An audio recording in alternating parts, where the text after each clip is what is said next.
एक बार की बात है, एक बौद्ध सन्यासी हुआ करते थे। वे दुनिया के शोर शराबे से दूर एक जंगल के पास एकांत में अपनी कुटिया बनाकर रहा करते थे। आसपास के क्षेत्र और लोगों में उस बौद्ध सन्यासी की प्रसिद्धि काफ़ी ज़्यादा फैली हुई थी, क्योंकि वे बहुत ही बड़े ज्ञानी और आत्मज्ञानी व्यक्ति थे। एक बार हरीश नाम का एक व्यक्ति उन बौद्ध सन्यासी के पास आता है और कहता है, हे मुनिवर, मैं हमेशा से ही बहुत ज़्यादा अशांत महसूस करता हूँ। मेरे मन में एक उथल-पुथल सी मची रहती है। हालांकि मेरे पिताजी के पास बहुत सारा धन और संपत्ति है और बहुत सारी सुख सुविधाएं हैं, अक्सर जिनके लोग सपने देखते हैं। फिर आखिर क्यों मेरे अंदर इतनी अशांति और व्याकुलता बनी रहती है? बौद्ध सन्यासी ने कहा, इसका जवाब आप खुद जानते हो, बस आपने कभी खोजा ही नहीं। आप एक प्रयोग करके देखिए, जिसके बाद आपके जीवन में कभी भी किसी प्रकार की अशांति और व्याकुलता नहीं बचेगी। ये सुनकर हरीश उत्साहित हो गया और बोला, बताइए मुनिवर, क्या करना पड़ेगा मुझे?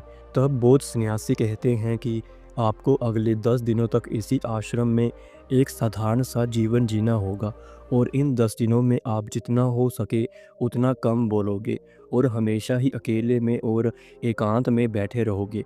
वो व्यक्ति उस बौद्ध सन्यासी की बात से सहमत हो गया। पहले दिन उस व्यक्ति का मन पहले की तुलना में ज़्यादा अशांत और उथल-पुथल से भरा रहा। उसके मन में कई सारे प्रश्न उठ रहे थे और साथ ही साथ आश्रम के असाधारण से जीवन में वो असहज महसूस कर रहा था। लेकिन बौद्ध सन्यासी के कहे अनुसार उसने पूरे दिन एक भी शब्द अपने मुंह से नहीं निकाला और चुपचाप एकांत में बैठा रहा। रात होते होते उसे एक अजीब सी खुशी का अनुभव होने लगा और उसके अंदर की बेचैनी कम होती जा रही थी। अगले दिन हरीश एकांत में चुपचाप बैठा हुआ पौधों, फूलों, पत्तों और आकाश में उड़ने वाले पक्षियों को निहार रहा था। आज ज़िंदगी में पहली बार उसने ये महसूस किया कि उसके आसपास की प्रकृति कितनी खूबसूरत है।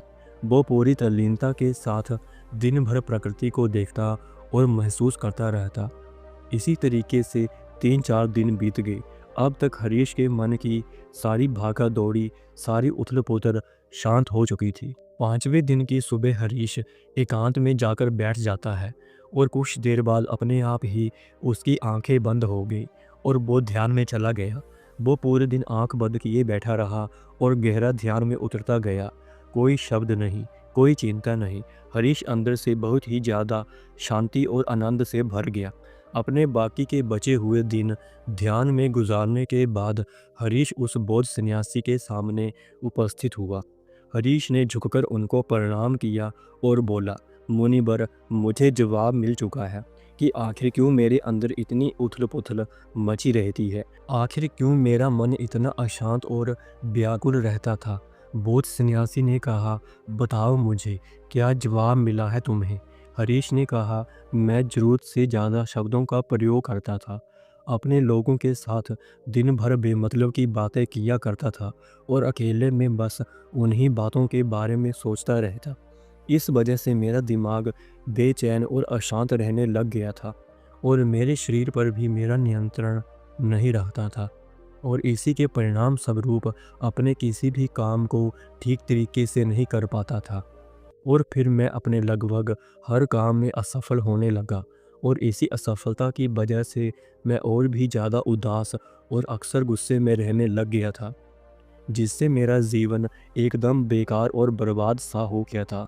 लेकिन इन 10 दिनों में मैंने ये महसूस किया कि मैं अपने जीवन को ही गलत तरीके से जी रहा था और मैंने ये भी सीखा कि आपको ध्यान करने की ज़रूरत नहीं है, बल्कि ध्यान तो अपने आप हो जाता है जब आप स्थिर, शांत और मौन होते हो। पिछले कुछ दिनों के ध्यान के दौरान एक चीज़ जो मैंने सबसे पहले सीखी, वो ये है कि किसी भी इंसान के जीवन की सबसे महत्वपूर्ण घटना उसका खुद को अच्छे तरीके से जानना है।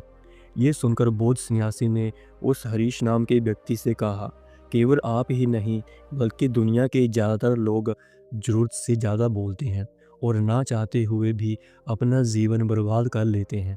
गौतम बुद्ध अक्सर अपने शिष्यों से कहा करते थे, कि हमारी भाषा और हमारे शब्द हमारे हथियार भी हैं और हमारी कमज़ोरी भी।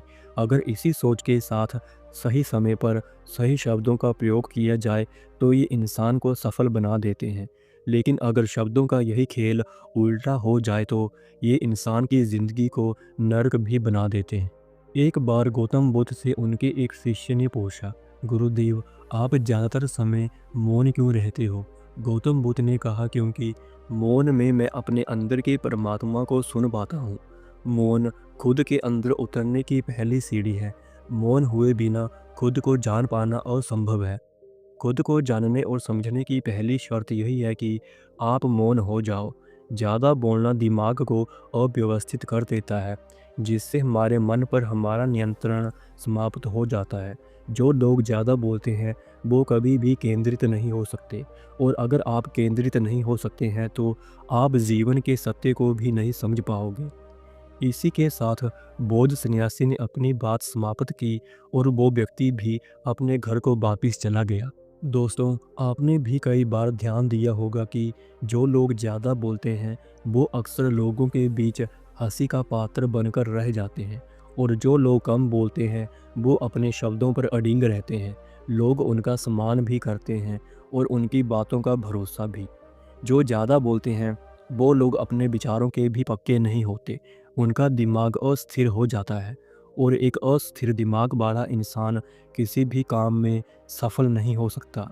अगर एक इंसान यह जान जाता है कि उसे कब और कहाँ किस बारे में बात करनी है तो ऐसे इंसान का व्यक्तित्व बहुत ही आकर्षक बन जाता है, और ऐसा इंसान ज़िंदगी में जो कुछ भी काम करता है उसमें सफल हो जाता है।